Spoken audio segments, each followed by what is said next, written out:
What's up guys? Hello guys, selamat datang ke channel Izami Gadget. So, aku nak pergi keluar jap, nak pergi post barang, ada orang beli barang aku. Plus aku nak pergi basuh kereta BYD Atto 3 aku ni. So, alang-alang tu aku teringat tau, macam aku belum lagi buat full review aku untuk at least 3 bulan pertama ataupun 5,000 km pertama menggunakan BYD Atto 3 aku ni. Sebab apa? Untuk pengetahuan korang, kita dah guna buat seketika. Dah banyak konten kita buat dan aku dah buat first service dah pun itu hari dekat BYD arah Damansara. So, dalam video kali ni just a simple punya konten. Dalam masa sama aku nak test kamera vlog aku yang baru ni, iaitu ZVE1 ni. Nak try tengok function tak function, overheat tak overheat. Dan untuk ni aku akan try guna mic yang kat sini ataupun mic dia lah, nak try kongsi pada korang okey tak okey kamera ni untuk kegunaan aku at least. So just a santai punya konten. Kita tak nak lah terlampau teknikal, sebab benda-benda teknikal korang boleh google dan korang boleh tengok video-video car review yang lain. Ini basically just nak kongsikan, kita boleh panggil sebagai real life punya experience lah untuk kepenggunaan aku untuk BYD Atto 3 ni. Alright, let's start it. Jadi tanpa lengah masa lagi, let's check it out.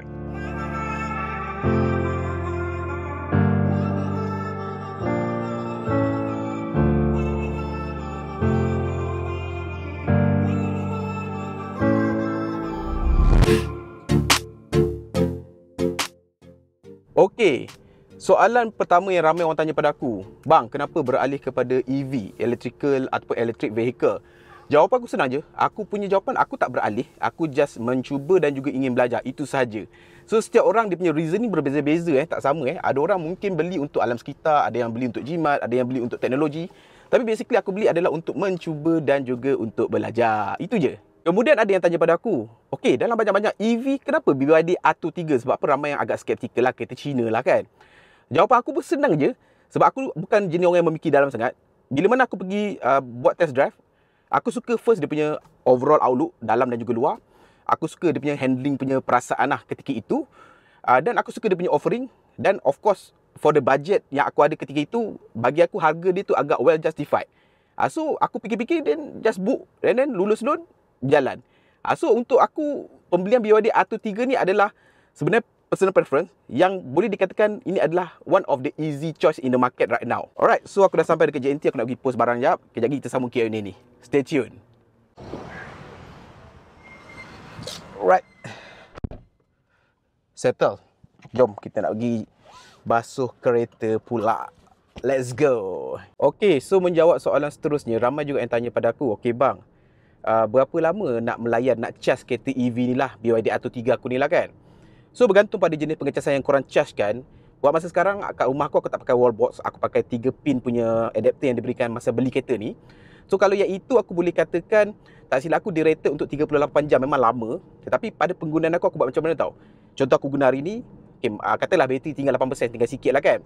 So malam kan pukul 7 malam aku dah tak keluar, aku charge sampai besok pagi hantar anak sekolah pukul 7. And then aku guna sikit satu hari tu, besok satu malam lagi aku charge, besok pagi tu dah penuh. Jadi senang cerita aku kata 2 malam lah. 2 malam daripada 7 sampai 7 pagi tu kau charge penuh 2 malam. Kalau guna 3 pin adapter boleh penuh. Tapi kalau guna AC charger yang wall box 7 watt tu, sebab dia support untuk 7 kilowatt, dia rated dalam kurang 7 ke 8 jam macam tu. Aku tak pernah charge lagi guna AC sampai penuh, sebab aku tak ada wall box dan dekat luar pun aku charge sekejap je. Tapi kalau DC fast charging yang dulu aku memang selalu charge masa awal-awal sebulan guna tu, ya itu memang sekejap, lebih kurang 50 minit ke sejam lah, bergantung pada stesen mana yang korang pergi, dia punya kilowatt tu lah kan. Kalau korang dapat yang full punya boleh cover untuk 88 kilowatt hour untuk kereta ni, dan lebih kurang 50 ke sejam lah, macam tu masa dia. So kalau dah macam tu, ramai pula yang kata bahawa kalau macam tu leceh lah pakai EV ni lah kan. Nak charge tu ambil masa, lepas tu kena bayar, kadang-kadang mahal pula lah tu kan. Jawapan aku yes or no. Dari segi masa tu bergantung. Kalau anda kata masa korang tu memang rushing dan juga agak valuable ketika itu, then yes, agak leceh kena menunggu. Tapi macam aku, setiap kali aku charge tu ada benda yang aku lakukan. Contohnya kalau aku charge kat shopping mall, aku pergi shopping lah. Kadang-kadang kalau anda kata aku charge tu aku menunggu, aku boleh buat skrip, aku boleh buat research tentang konten yang akan datang kan. Jadi masa tu dipenuhi sebenarnya untuk benda-benda yang lebih produktif. Tapi bergantung pada masa korang lah. So dari segi costing pun sama kan. Kalau anda kata korang memang rely pada pengecasan kat luar, memang aku boleh katakan tak tipu, memang mahal. Tapi kalau macam aku ni, aku boleh katakan most of the time aku memang dah dapat lah aku punya trend guna tu, aku memang charge kat rumah. So aku boleh katakan agak jimat berbanding aku guna kereta petrol. So dari segi penggunaan tu, aku boleh katakan korang boleh refer video yang lepas aku akan letak kat dekat atas ni. Dia ada cara yang aku boleh katakan agak efficient sebenarnya nak guna EV car ni dari segi pengecasan dan juga kuasa dia ni untuk squeeze out the juice dan juga penyimatan dalam masa sama. Tak perlu buang banyak masa ketika nak mengecas. Korang boleh check it out dekat atas tu lah. Okey, kita dah sampai tempat car wash yang biasa aku basuh ni. Tak banyak kereta, harap-harap sekejap je sebab apa kejap lagi kita nak gegas Jumaat pula. Alright, jom kita serahkan kereta ini kepada yang pakar. Let's go.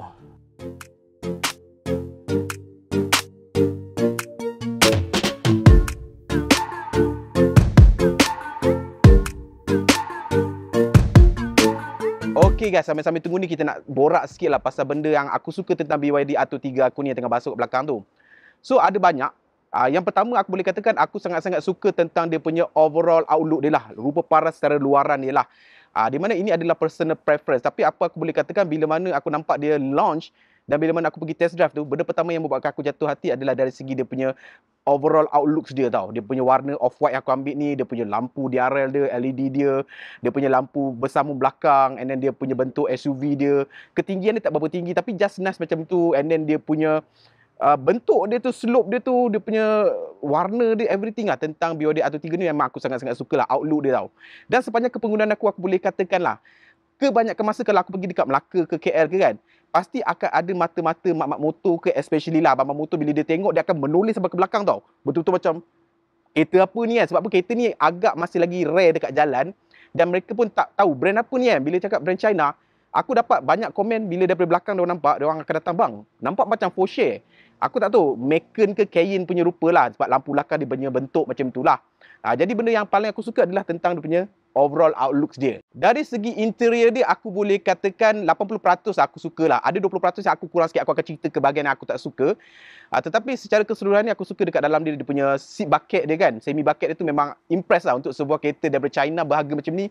Korang boleh dapat satu interior punya trim yang kemas. Kebanyakan bahan dalam kereta ni adalah soft plastik bukannya hard plastik kan. Jadi korang rasa premium dekat situ.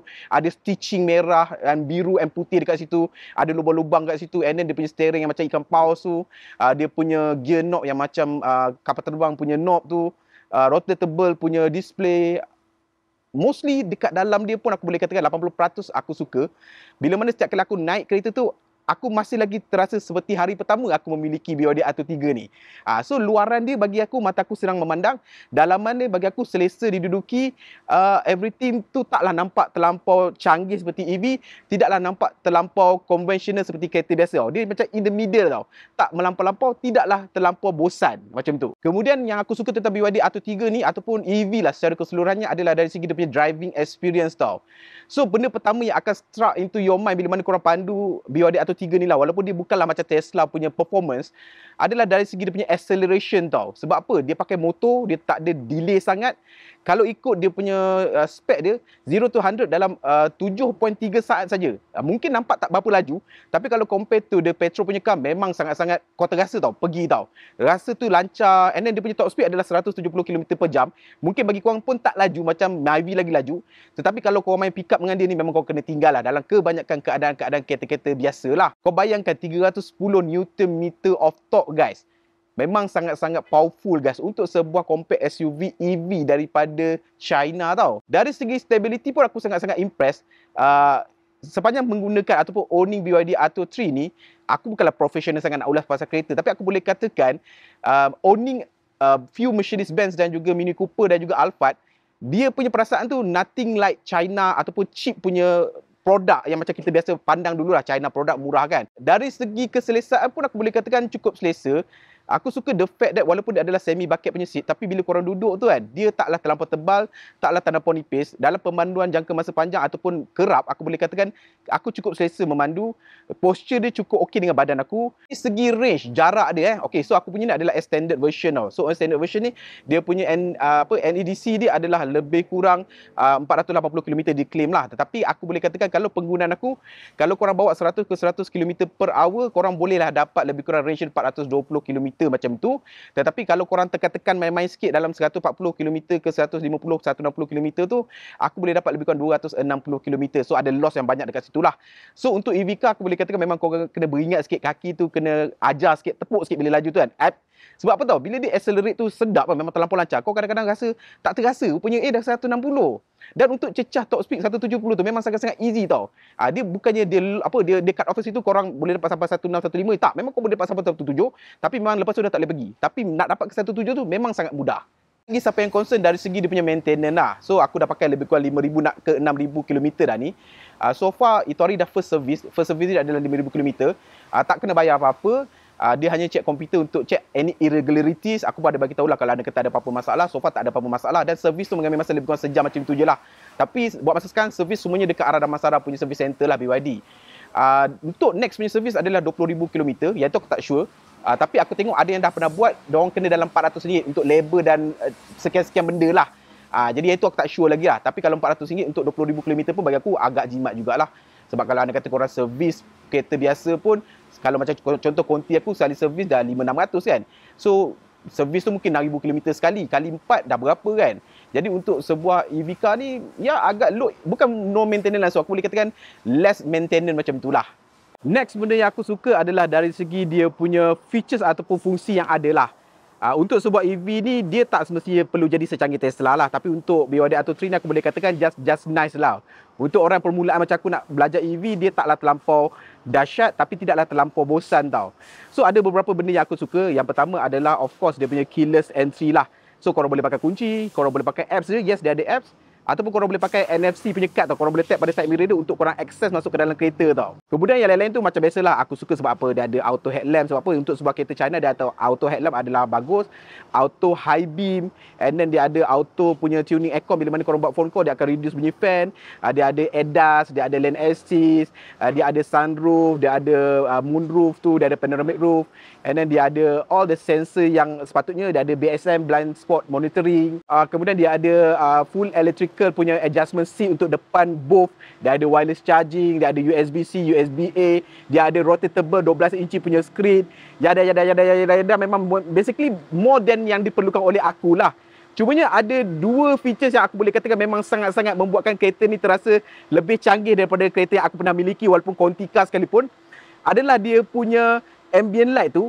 Dia bukan sekadar mewarnai dalaman kokpit kereta korang, tetapi dia ada fungsi-fungsi yang berguna tau.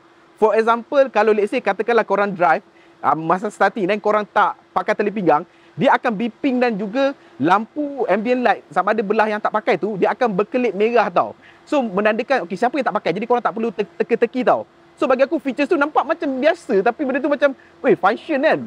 Kemudian related to the ambient light juga, dia ada satu lagi fungsi yang BSM tau, blind spot monitoring. Bila mana korang park ke kan, suddenly ada detect macam kenderaan laju yang rapat dengan korang, dia akan beeping dan juga menyalakan ambient light tu warna merah dekat belah mana yang mungkin akan bahaya tau. Nak bagi warning pada korang bahawa jangan buka pintu, ataupun kalau nak buka pintu please berhati-hati dengan surrounding korang tau. Sangat-sangat bijak tau diimplementasikan dekat situ.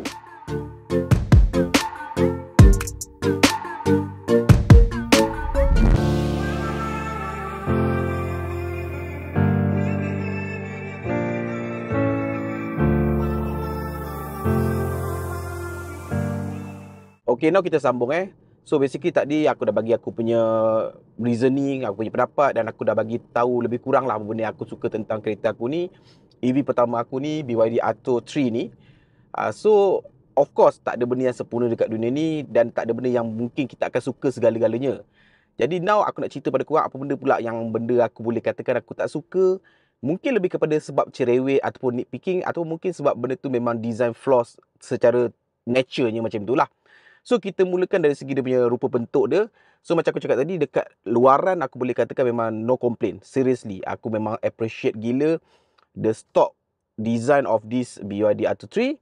Tetapi interiorly, dalaman dia macam aku cakap tadi 80% je aku suka. Ada 20% macam tu, 25% aku memang kurang suka ataupun mungkin kurang bersetuju lah. Jadi antaranya adalah yang pertama pemilihan finishing berwarnakan putih tau. Tak kisah dekat kerusi ke, dekat dashboard ke, dekat door panel ke. Sebab apa? Putih ni dia tend to kotor time to time. Walaupun ketika saat ini dah 3 bulan pakai, aku bawa anak kecil dah pergi balik kampung semua, so far masih lagi belum berdaki, belum kotor.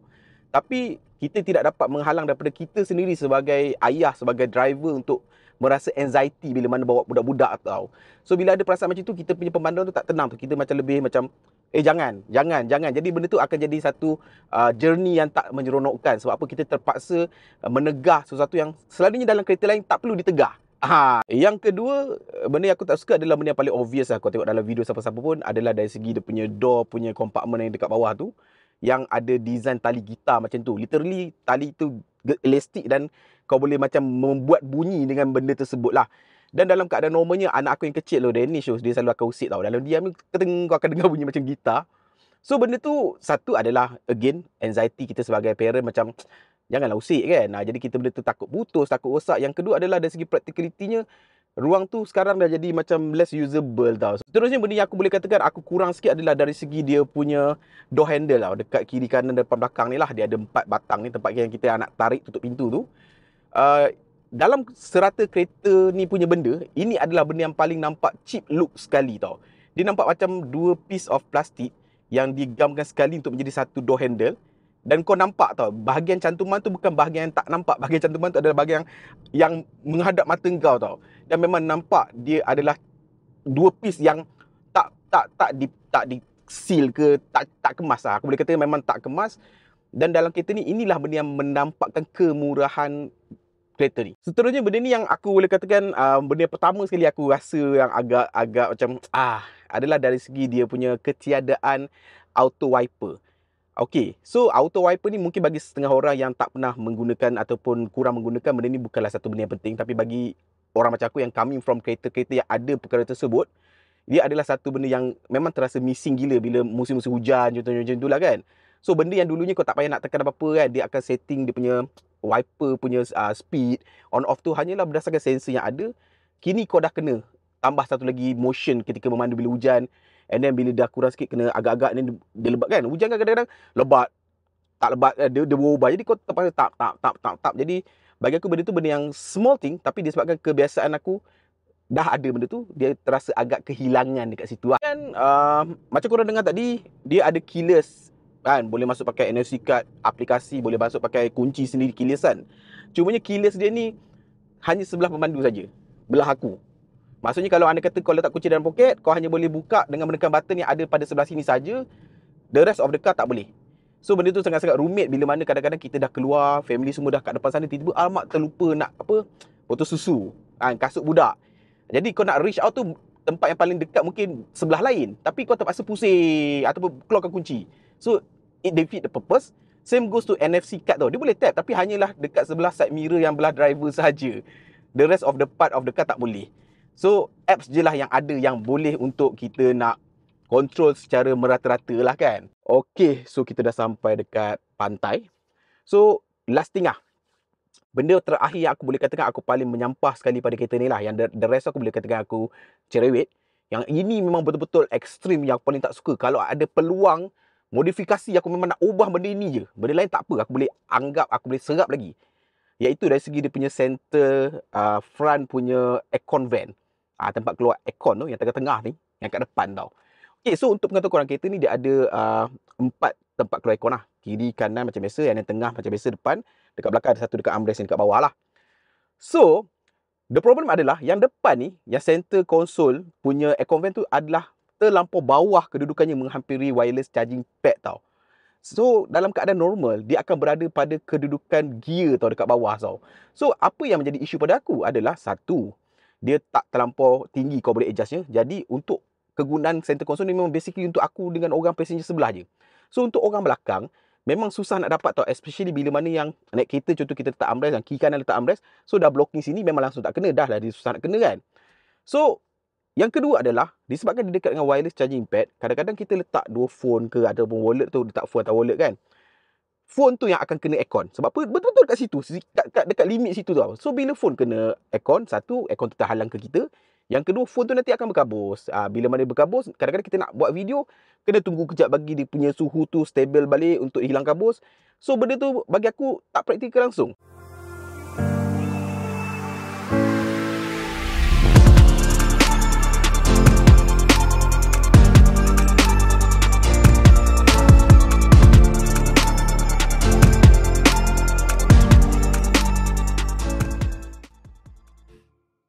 So guys, secara conclusionnya, secara rangkumannya, Adakah aku gembira ataupun aku happy dengan pembelian EV aku yang pertama ni, iaitu BYD Atto 3 ni? Jawapannya ya, sudah tentu. Setakat ini adalah pembelian yang aku tak menyesal. Banyak benda aku belajar, banyak kawan aku buat melalui kenderaan ini. Dan dia membuatkan kehidupan aku tu ada pengisiannya hari ke hari, ada benda yang kita nak top up untuk ilmu kita lah. So adakah aku boleh recommend EV kepada orang ataupun BYD Atto 3 ni kepada kawan-kawan semualah? Jawapan aku yes ataupun no. Depending pada situasi penggunaan dan juga cara korang berfikir lah kan. Yes, kalau anda kata korang adalah orang-orang macam aku yang tahu EV ni untuk apa, beli untuk apa, ada tujuannya. Dan aku boleh katakan lah, dia sesuai untuk city use lah. Memang city use yang memang sangat-sangat berkesan, memang sangat-sangat menarik. Korang tak perlu cas selalu. Dia boleh cater all your needs within the town. Malahan kalau anda kata short distance punya trip pun boleh, macam nak pergi Melaka KL, Johor Melaka, then okay. Tapi more than that, korang kena hadap dia punya pengejasan, cost here and there. Tapi kalau korang okay macam aku, then EV might be a next car for you lah. Selain daripada itu, EV ni aku boleh katakan dia sesuai untuk jadi second car, third car ataupun kereta isteri ke, then okay. Meaning that korang dah ada satu kereta petrol ataupun kereta yang berenjin lah.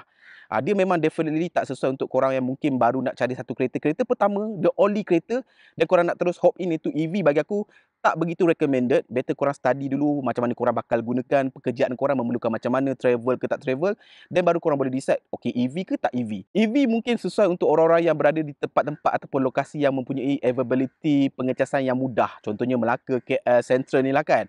Macam Pantai Timur, setahu aku ni macam kurang sikit, mungkin agak troublesome kalau anda kata korang nak pergi jauh-jauh sikit. Tapi kalau untuk within the area, kalau anda kata korang memang ada charging dekat rumah, then should be okay. Seterusnya mungkin kalau anda kata korang adalah landed property punya owner, then EV lebih sesuai. Bukan kata sangat sesuai, lebih sesuai lah. Sebab apa? Mudah korang nak install wall charger, so boleh jimatkan cost, boleh jimatkan masa, boleh fast charging sikit berbanding dengan 3 pin macam aku cakap tu lah kan.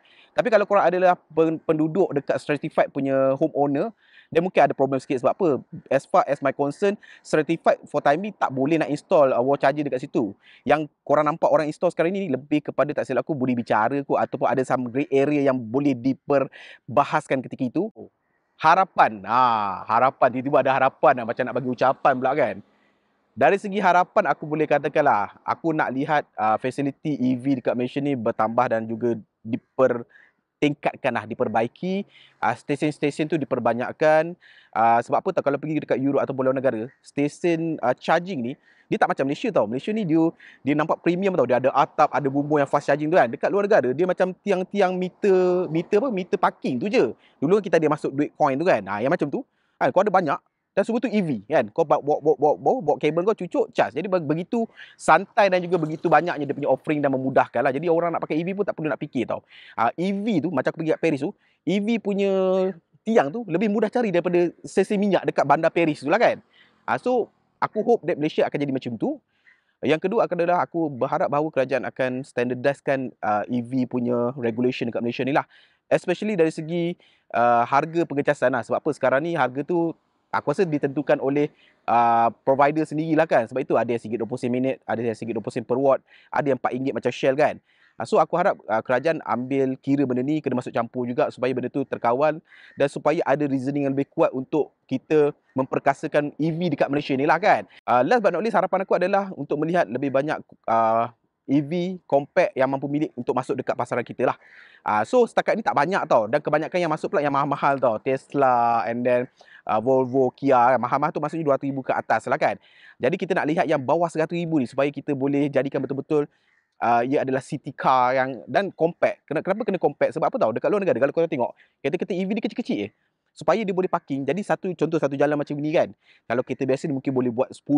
Jadi bila pakai compact tu mungkin boleh buat 15. Satu, ruang tu dah jimat. Yang kedua adalah environment pun terjaga. Sebab apa? EV lah kan. Jadi model-model macam tu kena banyak bawa masuk dekat Malaysia. Macam contoh BYD Dolphin kan, apa kan.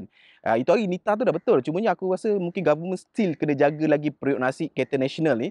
So harga tu dah tak jadi macam kompetitif tau. Macam dekat Thailand, Nita tu mungkin harga dia 75k. Dekat Malaysia 99,800 kot.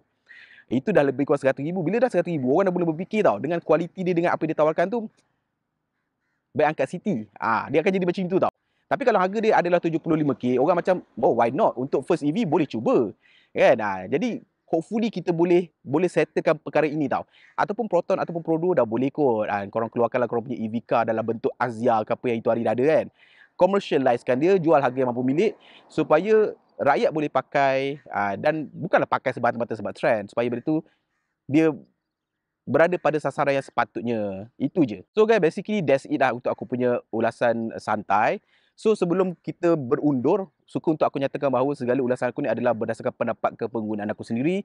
Mungkin berbeza dengan pengguna-pengguna EV dekat luar sana, mungkin sama, terpulang, tak ada salah, tak ada betul. Ya, kita raikan perbezaan pendapat, tak ada pentingnya bergaduh-gaduh pasal benda ni kan. Ada orang yang just jadikan benda ni isu dan juga hype kan. Bagi aku, kau guna EV begitu, itu cara kau, aku guna EV begini, ini adalah cara aku. Mungkin dalam video-video lepas ada aku mungkin terkasar sikit cara aku penyampaian, tapi aku boleh katakan sebenarnya bukan itu niatnya. Mungkin salah faham lah sikit lah kan, orang Melaka kan. Tapi again, semua pendapat aku dalam video ni dan segala video-video berkaitan EV ni adalah sendiri punya pendapat. Tidak dibayar. Ini adalah kereta beli sendiri, hutang 9 tahun, banyak lagi hutangnya. So banyak lagi yang nak kena godek dan belajar supaya dia jadi satu investment yang berbaloi. Adakah setakat ini aku rasa EV ni adalah the thing? Ya, untuk aku mungkin 40% baru. It's not a real thing yet. Masih lagi ada separuh hype lagi. Kita tengok dalam setahun dua lagi, kalau let's say ada banyak penawaran, harga makin okey dan regulation here and there, mungkin kita akan dapat lihat bahawa EV tu adalah satu benda yang sebenar-benarnya benda yang patut kita pakai lah. Alright.